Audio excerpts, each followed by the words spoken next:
Halo semuanya, perkenalkan nama aku Muhammad Alvin Aprillian dari kelas 10-6. Nah, video kali ini aku akan menjawab pertanyaan yang diberikan oleh tujab kedua bendahara. Pertanyaan pertama yaitu, menurut kamu bendahara itu apa sih? Nah, menurut aku sendiri bendahara itu ialah pengurus yang mengurus bagian keuangan, entah itu pemasukan atau pengeluaran. Maka dari itu ada bendahara satu dan bendahara dua, yang dimana biasanya bendahara satu ini mengurus tentang pemasukan, sumber dana, dan lain-lain sebagainya. Sedangkan bendahara dua itu mengurus pengeluaran, seperti kebutuhan apa yang harus dibayar oleh keuangan itu sendiri. Maka dari itu eh, aku setuju dengan adanya dua bendahara ini, karena jika satu orang saja mengurus pengeluaran dan pemasukan, maka itu akan terjadi keliruan atau bisa menyebabkan kesalahan juga dalam penghitungan. Lalu pertanyaan kedua itu, persentase keminatan jadi bendahara, entah bendahara satu dan bendahara dua. Sebenarnya kalau bendahara satu itu lebih ke mungkin cuma 10 per 5, 5/10, atau rendah lah, karena paling males tuh sebenarnya ngurus pemasukan, karena kita kan nggak tahu innya berapa, terus yang dibutuhin kita sebenarnya berapa. Sedangkan kalau bendahara dua tuh persentase keminatan lebih tinggi, karena kita nggak usah mikirin dari mana asal dananya, cuma mikirin uangnya ini buat apa kan. Terus pertanyaan ketiga, seberapa bisa kamu bermain Google Sheet atau Microsoft Excel? Sebenarnya kalau untuk ini sendiri bisa basic-basic aja, cuma kalau misalnya memang harus belajar ya berarti nanti bakal ditingkatin lagi. Terus pertanyaan keempat, apakah kamu sudah terpikirkan dengan inovasi dalam bidang perbendaharaan ini? Belum, jawabannya belum ya. Terus nomor 5, misal ada ketidaksesuaian antara data pemasukan dan pengeluaran keuangan, dan kamu dituduh korupsi, tidak serius dan lain sebagainya oleh pihak sekolah, gimana cara mempertanggungjawabkan itu?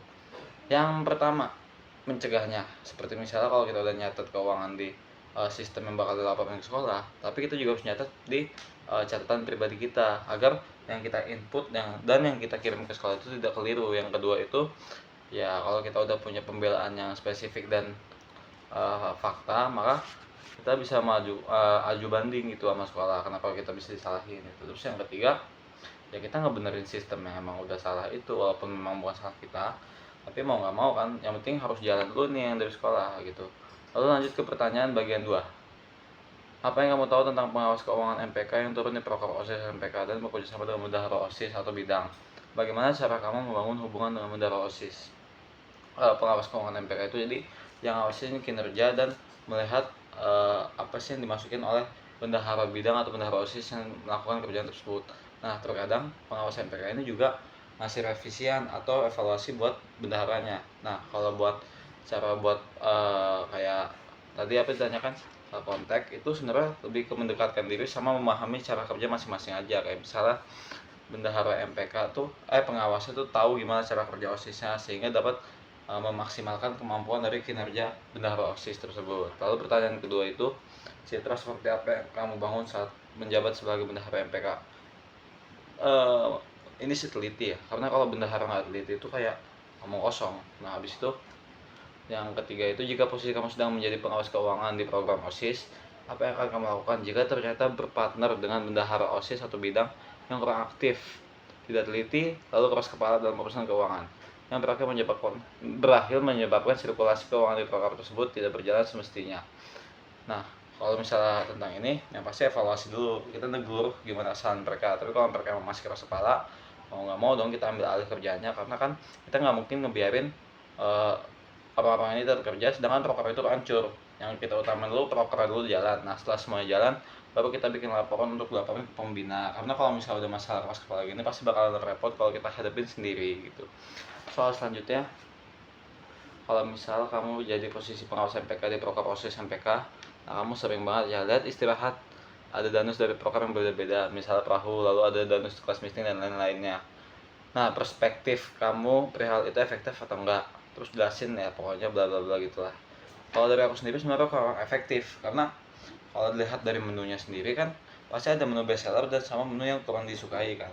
Kalau misalnya anggaplah proker classmate itu dapat menu best seller, sedangkan proker harmoni itu nggak dapat menu best seller, maka pasti orang-orang ngasih uangnya itu pasti ke buat proker classmate. Nah, saran dari aku sebenarnya uang itu digabungin jadi satu tabungan aja, tapi kebutuhannya itu beda-bedain. Misalnya buat harmoni berapa persen, terus buat classmate berapa persen dan lain sebagainya, daripada harus dipisahin. Karena kan ada menu yang cuma ada di danus-danusan suatu proker gitu, jadi aku ngerasa bakalan kurang rekomendasi aja. Terus yang selanjutnya itu, kalau menurut kamu apa yang kurang dan perlu diperbaiki dalam sistem keuangan proker OSIS MPK? Satu, kurang transparan. Jadi mungkin bisa dibikin lebih transparan lagi ya. Terus yang kedua itu mungkin sistemnya lumayan ribet buat para junior. Sementara aku kan pernah dengar dari beberapa orang yang udah memang mengalaminya, sistem keuangan bendahara di OSIS MPK ini memang kelihatannya ribet. Jadi emang butuh pemahaman khusus saja, dan mungkin itu dapat diajarin kepada orang-orang yang bakalan menjabat nantinya. Terus di sini yang terakhir ialah sifat atau kepribadian. Pilih 3 yang menonjol dari diri kamu. Satu, yang dipilih itu ada teliti, ya cukup teliti di kehidupan sehari-hari. Terus juga yang kedua, komunikatif. Komunikatif itu dalam maksud apa-apa tuh bisa dibicarakan secara langsung. Jadi nggak usah sampai bikin burn out sendiri gitu. Semuanya bisa diomongin secara jelas dan aman gitu. Terus yang terakhir aku milih logika. Kenapa logika? Karena aku nggak suka sesuatu yang nggak masuk di logika. Jadi semua yang didasari oleh logika itu pasti aku bakal setuju. Sedangkan kalau masih ada ide yang berdasarkan nalar doang, berdasarkan inisiatif tanpa logika, itu bakalan aku tolak. Karena ya nggak mungkin aja gitu tanpa logika bisa terrealisasi gitu. Nah, mungkin sekian video dari aku. Mohon maaf jika ada salah kata. Terima kasih sudah mendengarkan. Dadah.